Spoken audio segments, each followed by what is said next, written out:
Q3 परिणाम। Company ने साल दर साल के नुकसान के खिलाफ 820 करोड़ रुपए का शुद्ध लाभ अर्जित किया। राजस्व में 42% की वृद्धि। Share rally.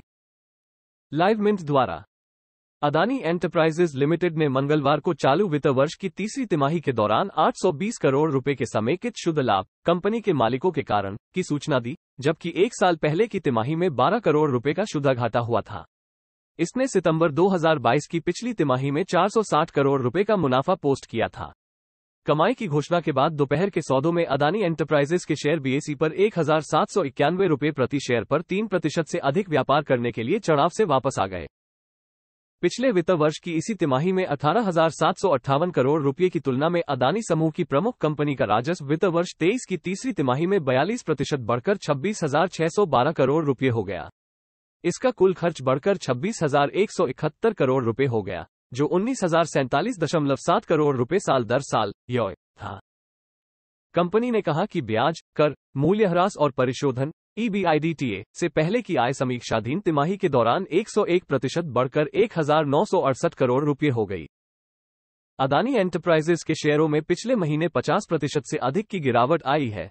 अमेरिका स्थित शॉर्ट सेलर हिंडनबर्ग रिसर्च की 24 जनवरी की रिपोर्ट के बाद से समूह के शेयरों में गिरावट आई है, जिसमें समूह पर कई गलत कामों का आरोप लगाया गया है, जबकि समूह ने बार बार दावों का खंडन किया है।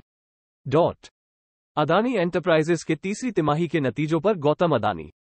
पिछले 3 दशकों में, साथ ही साथ तिमाही दर तिमाही और साल दर साल, अदानी एंटरप्राइजेज ने न केवल भारत के सबसे सफल इंफ्रास्ट्रक्चर इनक्यूबेटर के रूप में अपनी स्थिति को मान्य किया है, बल्कि कोर इंफ्रास्ट्रक्चर व्यवसाय के निर्माण का ट्रैक रिकॉर्ड भी प्रदर्शित किया है, श्री गौतम अदानी ने कहा। अदानी समूह के अध्यक्ष। हमारी मौलिक ताकत मेगा स्केल इंफ्रास्ट्रक्चर प्रोजेक्ट निष्पादन क्षमताओं, संगठनात्मक विकास और असाधारण O&M प्रबंधन कौशल में दुनिया में सर्वश्रेष्ठ के बराबर है।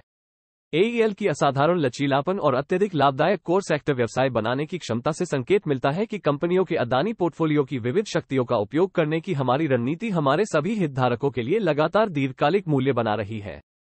हमारी सफलता हमारे मजबूत शासन, सख्त नियामक अनुपालन, निरंतर प्रदर्शन और ठोस नकदी प्रवाह के कारण है।